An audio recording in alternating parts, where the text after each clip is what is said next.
This video is designed to help you start a diaper business. At the end of the video, you'll find a valuable gift. It's a diaper business plan that you can download, and will lay down for you, step by step, everything you need to know to start a successful diaper business of your own. If you are new to this channel, make sure to hit the subscribe button for more videos like this. There are many reasons to start a diaper business. People have less and less time. A working mom will surely appreciate someone supplying clean and soft diapers for their baby. If you have access to the required equipment for this business and like to help young moms in the raising of their children, you may do quite well in this startup type of business. It is very needful that you do the first things first. Undertake an exhaustive feasibility study. No one ever assumes a project without first reading about the experiences of others, as well as acquiring all the basic information needed in the sojourn. You might want to visit libraries to read up articles, as well as books on diaper manufacturing. One other way yet readily made available to you is to browse the internet. You would be amazed at the myriad of knowledge you could readily garner from the internet. Enroll as an intern or a trainee. One of the best ways to start your own diaper production is by learning the ropes from your predecessors. How possible is this and what are the steps? Here, you would be required to follow your competitors really closely. Check out how these diapers are made, how many are made per time, the markets they are taken to. You might also want to request that you serve voluntarily as a trainee. Sometimes, these might not go down well with the company in question, however you might still be lucky to get hired by one. The manufacturing process. An absorbent pad is sandwiched between two sheets of non-woven fabric in a baby diaper. The non-woven fabric gives the diaper a comfortable shape and helps avoid leakage. The absorbent pad is vacuum-formed first, then attached to a permeable top sheet, and impermeable bottom sheet in a multi-step process. Heat or ultrasonic vibrations are used to seal the components together. Elastic fibers are added to the sheets, to gather the diaper's edges into the correct form, ensuring that it fits snugly around the legs and crotch of an infant. The disposable diaper can hold body fluids that move through the permeable top sheet, and are absorbed into the pad when properly equipped. Location. The nappies manufacturing business isn't a type you want to start from home. This is because businesses of this magnitude sure need to thrive outside the home. Whichever way you look at it, you would find that the diaper manufacturing business requires that you operate in a spacious place. So, you might want to ask your realtor to get you a good space, located in a good environment. Based on the laws in most countries, you might not be able to site your factory in a residential area. Therefore, you might have to look towards an industrial area, as well as the suburbs of town. Equipment. Now that things are looking up, the next thing you would be required to do is to get the necessary machines needed for the manufacturing of the nappies. You might want to first get the complete peripheral equipment and the most basic features. This may cost between $750,000 and $3.5 million. This however depends on the design of the diapers to be produced, and the speed of the machine. This is not to say that there aren't cheaper machines, but you must know that acquiring a cheaper machine could mean that they have cheaper components, and of lesser product quality. Therefore care must be taken when acquiring the machines. Hiring staff. It is important that you hire only experts on this venture. Why? This is so that you do not end up churning out diapers of low quality. Your sole aim of venturing into business is so make profit, and you possibly can't do this by churning out low quality nappies. Therefore, hiring experienced and quality operators and workers would do the trick. Marketing. Now that you probably have started the production of nappies, it would be the time to plan your marketing strategy. You might want to adopt the road shows or market storms where you and some workers have to carry the nappies to the market to introduce it to distributors and retailers. You might also want to be using handbills and flyers, or come up with a promo sample to distribute for free. The importance of this is to allow for a free trial by mothers and old people. There you have it, solid ways to start your own diaper production company. However, you must be ready to stay optimistic as you start out. And just when the profits haven't begun to pour in, you must be patient enough to continue working hard at it until you hit your gold mine. The next part of the video is not specific to a diaper business. Nevertheless, this knowledge is essential for success in the diaper business, as well as in any other business. Ignore it at your own peril. Operating a successful diaper business will depend on the following 4 conventions. 1. A practical plan, with a solid foundation. 2. Dedication, and willingness to sacrifice, to reach your goal. 3. Technical skills. 4. Basic knowledge of management, finance, record keeping and market analysis. As a new owner, you will need to master these skills and techniques, if your business is to be successful. Finding a niche. Small businesses range in size from a manufacturer, with many employees, and millions of dollars in equipment, to the lone window washer, with a bucket and a sponge. Obviously, the knowledge and skills, required for these two extremes, are far apart, but for success they have one thing in common. Each has found a business niche, and is filling it. The most critical problems you will face, in your early planning, will be to find your niche, and determine the feasibility of your idea. Get into the right business at the right time, is very good advice, but following that advice, may be difficult. Many entrepreneurs plunge into a business venture, so blinded by the dream, that they fail to thoroughly evaluate its potential. Is your business idea feasible?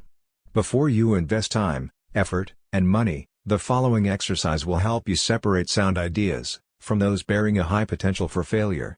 Identify and briefly describe the business you plan to start. Identify the product or service you plan to sell. Answering yes to any of the following 3 questions means you are on the right track. A negative answer to all of them means the road ahead could be rough. 1. Does your product or service satisfy an unfilled need? 2. Will your product or service serve an existing market in which demand exceeds supply? 3. Will your product or service be competitive based on its quality, selection, price, or location? Market analysis. For a small business to be successful, the owner must know the market. To learn the market, you must analyze it, a process that takes time and effort. You don't have to be a trained statistician to analyze the marketplace, nor does the analysis have to be costly. Analyzing the market is a way to gather facts about potential customers, and to determine the demand for your product or service. The more information you gather, the greater your chances of capturing a segment of the market. Know the market before investing your time and money in any business venture. The following questions will help you collect the information necessary to analyze your market, and determine if your product or service will sell. This brief exercise will give you a good idea of the kind of market planning you need to do. An answer of no to any of the questions indicates a weakness in your plan, so do your research until you can answer each question with a yes. 1. Do you know who your customers will be? 2. Do you understand their needs and desires? 3. Do you know where they live? 4. Will you be offering the kind of products or services that they will buy? 5. Will your prices be competitive in quality and value? 6. Will your promotional program be effective? 7. Do you understand how your business compares with your competitors? 8. Will your business be conveniently located for the people you plan to serve? 9. Will there be adequate parking facilities for the people you plan to serve? Planning your startup. The following questions are grouped according to function. They are designed to help you prepare for opening day. Merchandise. Have you decided what items you will sell or produce, or what services you will provide? Have you made a merchandise plan, based upon estimated sales, to determine the amount of inventory you will need to control purchases? Have you found reliable suppliers, who will assist you in the startup? Have you compared the prices, quality, and credit terms of suppliers? Business records. Are you prepared to maintain complete records of sales, income and expenses, accounts payable, and receivables? Have you determined how to handle payroll records, tax reports, and payments? Do you know what financial reports should be prepared, and how to prepare them? Finances. A large number of small businesses fail each year. There are a number of reasons for these failures, but one of the main reasons is insufficient funds. Too many entrepreneurs try to start and operate a business without sufficient capital, money. To avoid this dilemma, you can review your situation by analyzing the following 3 questions. 1. How much money do you have? 2. How much money will you need to start your business? 3. How much money will you need to stay in business? In order to answer the second question, how much money will you need to start your business? You need to prepare an estimate of all your startup costs. Here is a list of items you may need to take into account. Note that this list is for a retail business. Items will vary for service, construction, manufacturing or online firms. Decorating and remodeling, fixtures and equipment, installing fixtures and equipment, services and supplies, beginning inventory cost, legal, professional fees, licenses and permits, telephone utility deposits, insurance, signs, advertising for opening, unanticipated expenses. Now, the answer to the third question, How much money will you need to stay in business? Must be divided into two parts: immediate costs and future costs. From the moment the door to your new business opens, a certain amount of income may come in. However, this income should not be projected in your operating expenses.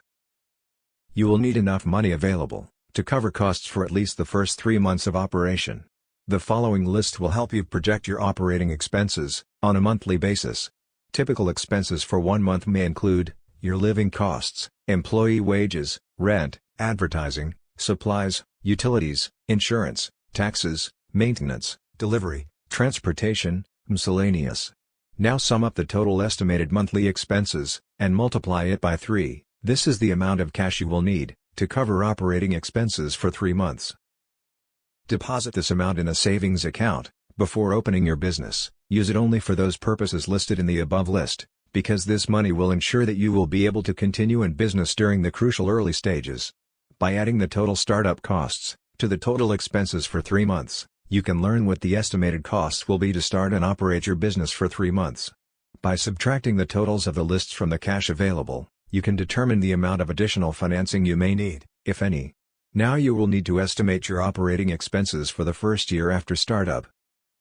The first step in determining your annual expenses is to estimate your sales volume, month by month. Next, determine the cost of sales. You may want to use a spreadsheet to do this. After startup, the primary source of revenue in your business will be from sales, but your sales will vary from month to month because of seasonal patterns and other factors. It is important to determine if your monthly sales will produce enough income to pay each month's bills. An estimated cash flow projection will show if the monthly cash balance is going to be subject to such factors as the following: failure to recognize seasonal trends, excessive cash taken from the business for living expenses, too rapid expansion, and slow collection of accounts if credit is extended to customers. Conclusion: if you have carefully answered all the questions in this video, you have seriously thought about your goal. However, there may be some things you may feel you need to know more about. Owning and running a diaper business is a continuous learning process. Research your idea, and do as much as you can, yourself, but don't hesitate to seek help from people who can tell you what you need to know. As we conclude this video, it's time you get your free diaper business plan gift. Go to the description below this video to get it now. It is completely free, no strings attached. Thanks for watching. If you enjoyed this video, please like and hit the subscribe button for more videos like this.